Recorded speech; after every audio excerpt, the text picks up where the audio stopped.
یہ سوچتے نہیں ہیں ان دلوں سے کہ نہیں یہ ایک گوشت کا ٹکڑا ہے، اس کا کام صرف بلڈ کو سرکولیٹ کرنا ہے، سپلائی کرنا ہے، یہ غور و فکر کے ساتھ کوئی تعلق نہیں۔ اب دیکھیے میں آپ کو ایک دعوت دے رہا ہوں، دعوت کہیے یا میرے سوال کا جواب کہیے۔ سائنس کو قرآن مجید کی روشنی میں پرکھیں گے یا قرآن مجید کو سائنس کی روشنی میں پرکھیں گے؟ جسے پرکھنا چاہیے سائنس کو قرآن مجید کی روشنی میں پرکھنا چاہیے، قرآن مجید کو سائنس کی روشنی میں نہیں۔ دیکھیے قرآن اس کا علم ہے جس کے علم میں کوئی نقص اور عیب نہیں ہے، علم خداوندی ہے۔ سائنس انسانوں کا علم ہے۔ وہی لوگ جو کل تک کہا کرتے تھے دل سوچنے کا کوئی کام نہیں کرتا، ان سارے لوگوں کی فکر کو باطل کر دیا۔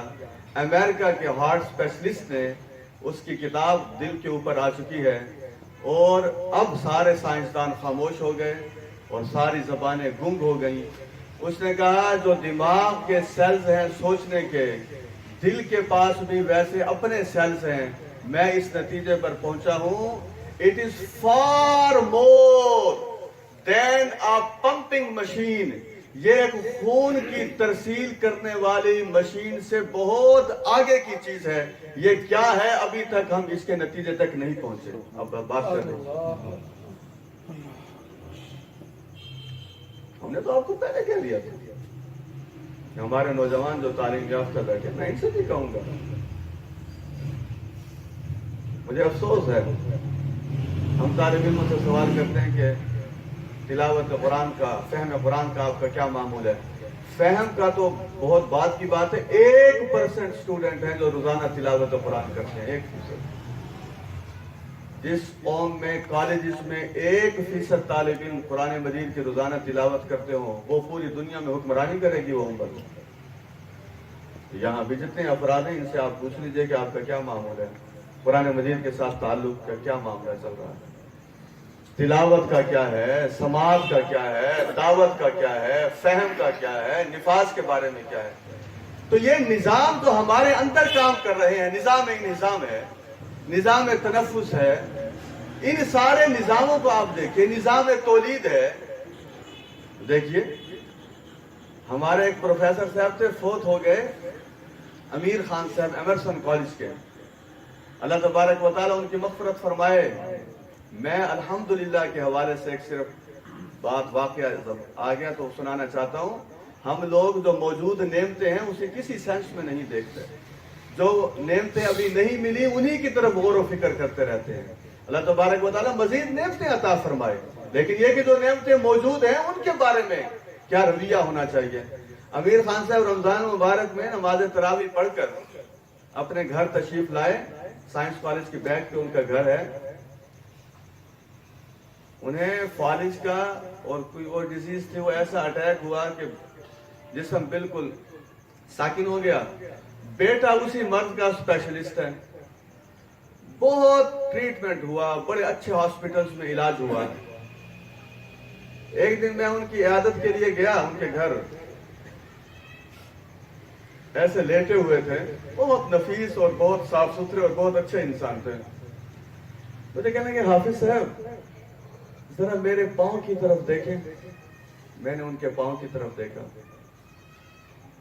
انہوں نے سارا زور لگایا اپنے پورے جسم کا جتنا لگا سکتے تھے، انگوٹھے کو ایسے حرکت دی، پھر میرے چہرے کی طرف دیکھ کے مجھے کہنے لگے حافظ صاحب کیا آپ کو لگتا ہے کہ میں کبھی کھڑا ہونے کے قابل ہو جاؤں گا؟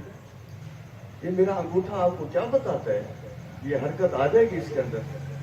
میں نے کہا سر اللہ تبارک و تعالیٰ کی رحمت سے ہمیشہ پر امید رہنا چاہیے۔ ہم میں سے کتنے لوگ ہیں جو اب چل کر آئے ہیں تو اسے بہت بڑی نعمت سمجھ کر آئے ہیں، یا اب چل کر جائیں گے تو بہت بڑی نعمت سمجھ گے؟ تو انگلش میں کہتے ہیں these all things are for granted، یہ ساری چیزیں ہم سمجھتے ہیں کہ یہ ہماری عطیہ ہیں، ہمیں ملا ہوا ہے یہ ساری چیزیں۔ بس حضرات ایسا معاملہ نہیں ہے۔ تو الحمدللہ کا جو لفظ ہے اسے ہم اپنی زندگی کے اندر شامل کر لیں۔ اب دو باتیں آپ کے سامنے آ گئی کہ انشاءاللہ کائنات میں غور و فکر کرنا ہے، انشاءاللہ پھر اپنے وجود میں غور و فکر کرنا ہے، اچھا ایک اور بات بھی جماعت اسلامی کے حوالے سے بالخصوص باقی لوگوں کے حوالے سے بالعموم، یہ آج یہ بتا رہی ہے کہ وہ جو رب ہے اس نے سارے جہانوں کو بے ہنگم طریقے سے قابو نہیں کیا ہوا، وہ رب ہے اور وہ ایک ڈسپلن ہے، اس پوری کائنات میں ایک ڈسپلن نظر آتا ہے۔ تو یہ جو مسلمانوں کی جماعت ہے اس کے اندر بھی کیا نظر آنا چاہیے؟ ڈسپلن، ایک نظم و ضبط۔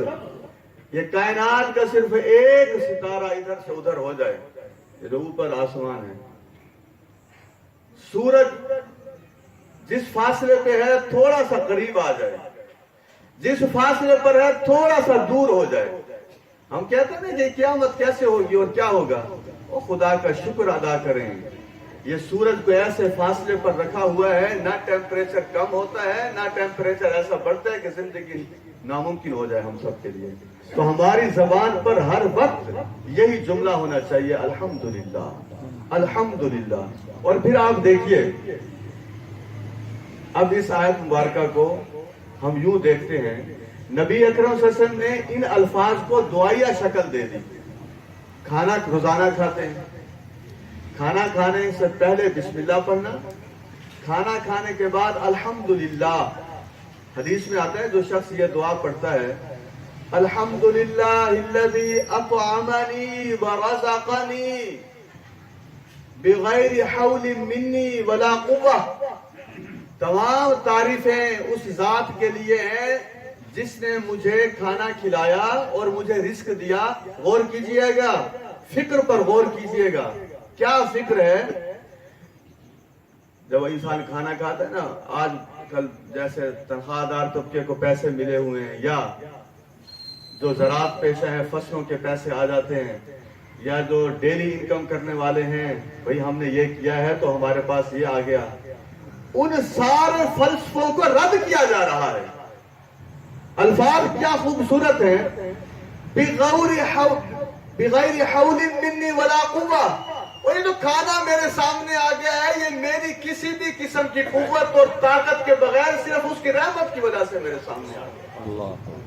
حدیث میں آتا ہے غفر لہ ما تقدم من ذنبہ، ایسے شخص کے صغیرہ سارے گناہ اس جملے کے کہنے کی وجہ سے معاف کر دیے جاتے ہیں۔ ہم نے اپنے بچوں کی تربیت کرتے ہیں اس انداز میں، بسم اللہ پڑھیں اور آخر میں الحمدللہ کہیں، یہ ایک مسلمان کی پہچان ہے۔ تو سورۃ فاتحہ کا آغاز جو ہو رہا ہے، اور یہاں غرور و تکبر کا بھی خاتمہ ہوتا ہے، یہ آیت مبارکہ غرور و تکبر کا خاتمہ کرنے کے لیے کافی ہے۔ ہمارے کئی مسائل رشتہ داروں سے اس لیے الجھے ہوئے ہیں کہ مجھے وہ پروٹوکول نہیں ملا، خواتین خصوصاً، مرد بالعموم، میں جس شان کا حقدار تھا مجھے وہ پروٹوکول نہیں ملا۔ یہ آیت بتاتی ہے کہ ساری شانوں کا حقدار تو صرف ایک ہی ہے، الحمدللہ۔ وہ تعریفوں کا حقدار تو صرف ایک ہے۔ وہ تم سمجھتے کیا ہو اپنے آپ کو؟ تم لوگوں سے منہ پھلا کر گفتگو کرتے ہو، زمین پر تم غرور اور تکبر کے ساتھ قدم اٹھاتے ہو، تمہیں اپنی حیثیت کا کوئی علم ہے؟ یہ آیت پڑھنے کے بعد تعریف کے سارے کلمات اس پروردگار کی طرف جا چکے ہیں۔ تمہارے حصے میں جو چیز آئی ہے، اگر تمہیں اپنی پہچان ہے تو وہ عاجزی اور انکساری ہے۔ ہاں، یہ طے اس نے کر دیا ہے کہ جو جتنا عاجزی کی طرف جائے گا وہ اسے اتنا اٹھاتا چلا جائے گا، یہ ہے بات۔ لیکن یہ ہے کہ عاجزی اور انکساری جو ہے وہ انسان کا خاص ہونا چاہیے۔ علم پر ناز، چار آدمی اگر اس علم کو نہیں جاننے والے بیٹھے، بلکہ معذرت کے ساتھ جو لوگ صاحب علم ہیں ان سے معذرت کے ساتھ اپنے بارے میں کہہ رہا ہوں، اگر کسی نے علم اس لیے حاصل کیا ہے، حدیث میں آتا ہے مجلسیں جمائے، لوگوں کے اندر نمایاں ہونے کی کوشش کرے، تو نبی اکرم صلی اللہ علیہ وسلم نے فرمایا وہ اپنا ٹھکانہ جہنم میں بنا لے۔